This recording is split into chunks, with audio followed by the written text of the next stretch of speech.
Hi, my name is Misty Macias. We are doing a prostate cancer presentation. Hi, I'm Brianna Alvarez. Hi, I'm Tita Pell. And I'm Jessie Press.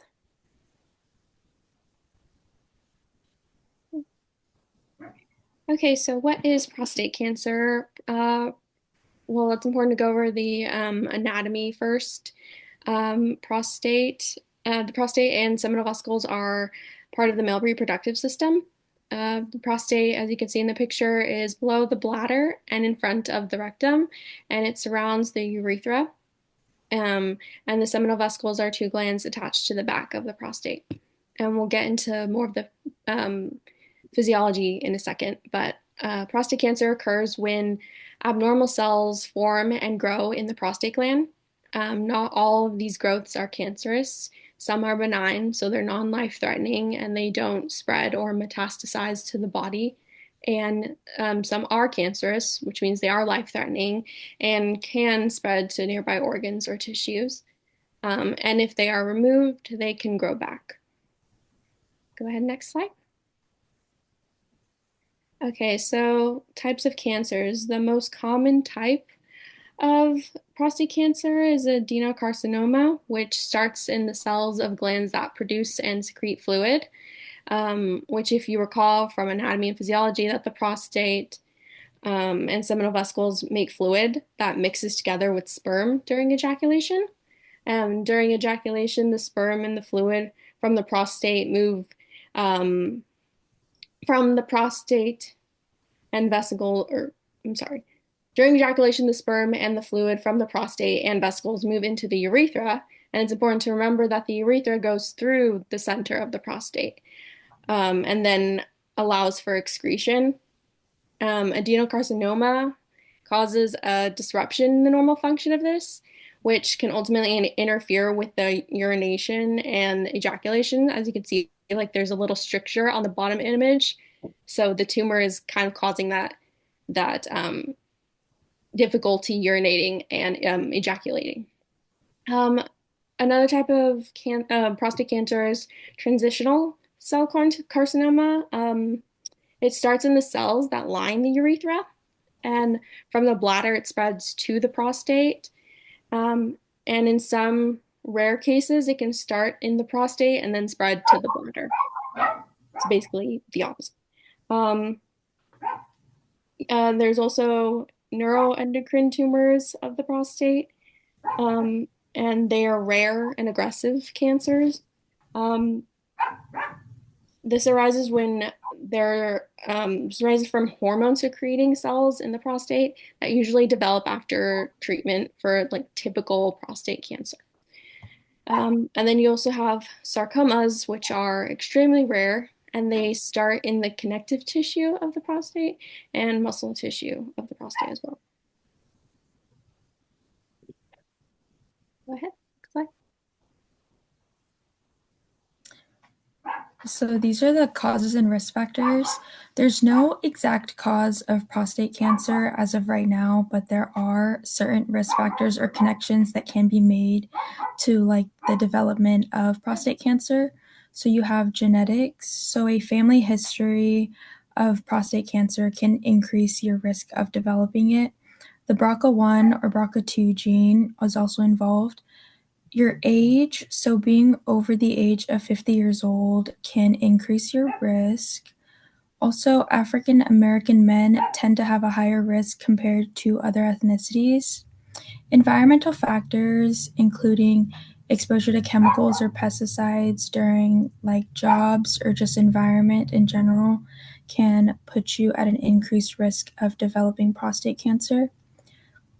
Some additional risk factors include obesity and diet. There's no specific connection to dairy, but some studies do show that an increased consumption of dairy have had connections to prostate, but there's no specific connection to that, like leading to it. Physical inactivity, smoking and alcohol consumption, or other health conditions such as diabetes, hypertension, or heart conditions can put you at an increased risk of prostate cancer. You can go to the next slide, please. So the symptoms and diagnosis. Most symptoms won't be present in the earlier stages of the cancer, but as your cancer progresses and your health kind of takes a turn, the symptoms may or may not happen. It kind of depends on the person.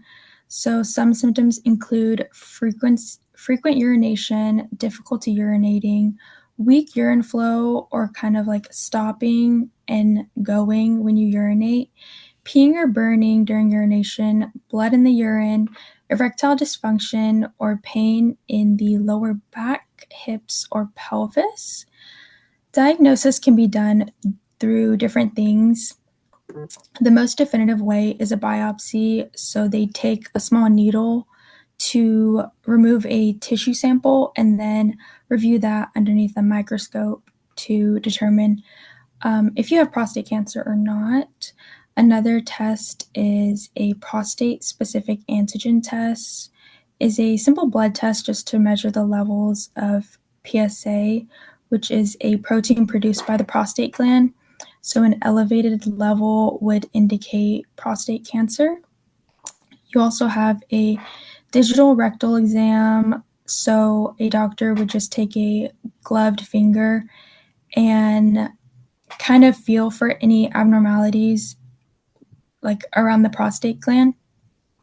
And that's not a definitive way of determining if you have prostate cancer, but it can be like an indicator. And then further testing will be done after that.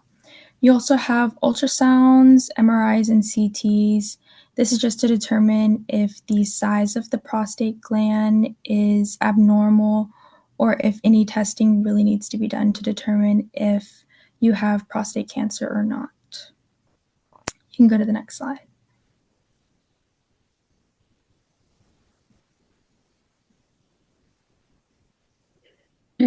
So, prostate cancer can be treated in several ways. The main options include surgery, radiation therapy, and medicines such as hormone therapy, chemotherapy, targeted therapy, and immunotherapy.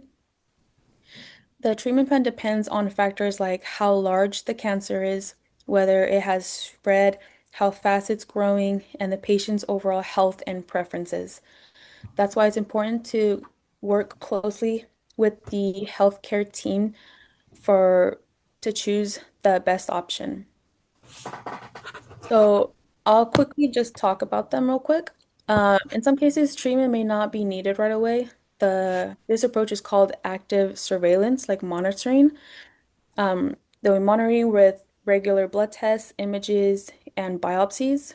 If the cancer begins to grow, then treatment can start. This is usually for slow-growing cancers or for patients with other serious health conditions. Um, Radiation therapy uses high energy beams to destroy cancer cells.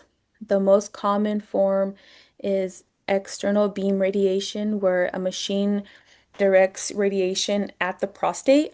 It may be used alone or after surgery to kill any remaining cancer cells and lower the chance of recurrence.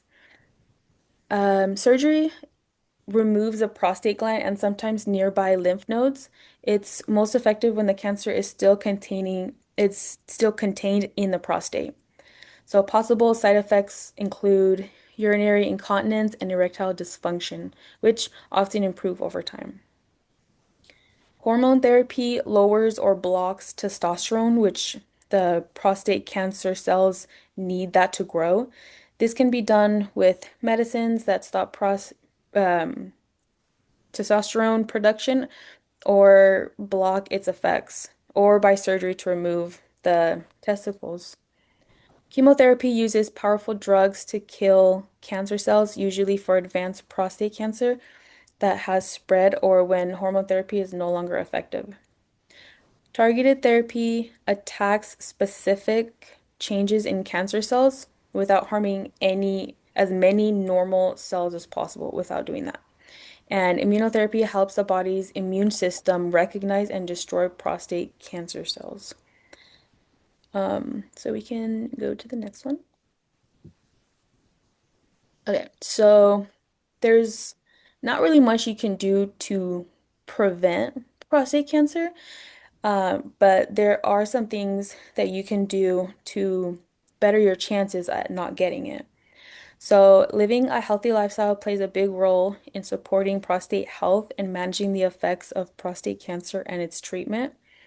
There's not really a specific diet that you have to go by, but just improving your overall well-being, and it may lower your risk for developing aggressive or advanced prostate cancer. So this includes um, eating fruits and vegetables, like 5 servings a day, whole grains, and lean proteins can help you maintain a healthy weight and provide your body with essential nutrients for healing and energy. Limiting processed foods, sugary drinks, and red meat as much as possible may also benefit prostate health. It's important to stay hydrated, so to drink 6 to 8 glasses of fluids, preferably water. There's tea and sugar-free drinks each day. If the patient does take hormone therapy, it's essential to up your intake on calcium to protect your bones. Maintaining a healthy weight is one of the most important things that you can do for your general health, because it not only reduces your risk for heart disease, type 2 diabetes, and other cancers, but also appears to lower the chances of prostate cancer spreading after treatment. Research shows that being overweight can make prostate cancer more aggressive and may reduce how well certain treatments, such as hormone therapy, work. Staying active is equally important. Regular physical activity like walking, swimming, and light strength exercises can help manage fatigue, improve mood, and support recovery after surgery or radiation.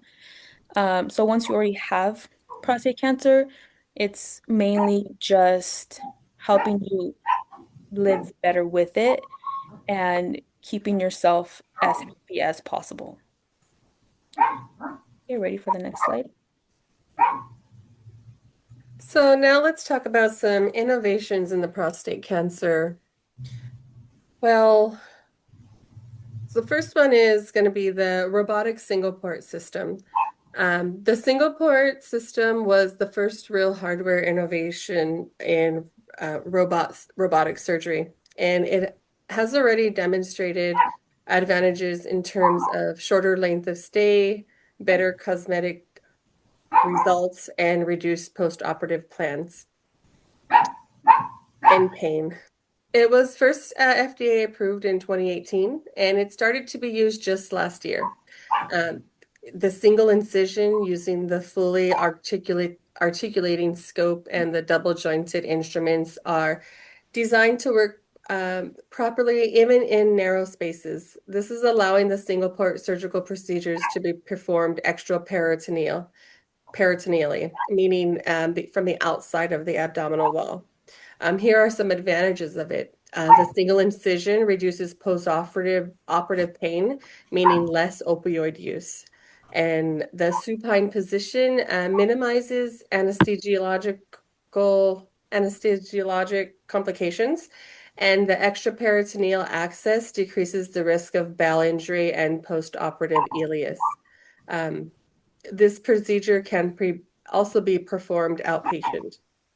The extensive adoption of prostate cancer screening and the precision of diagnostic tools have increased the rates of prostate cancer diagnoses in localized stage.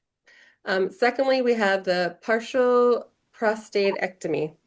Um, this one is, well, despite needing further validation, it has emerged as a safe and minimally invasive treatment option for confined tumors and minimizes the side effects of prostate surgery. Um, Currently, radical prostatectomy is a surgical procedure that is used, which is the entire prostate gland is removed, along with the seminal vesicles and sometimes nearby lymph nodes, um, depending on what's going on, is the main treatment option for localized prostate cancers.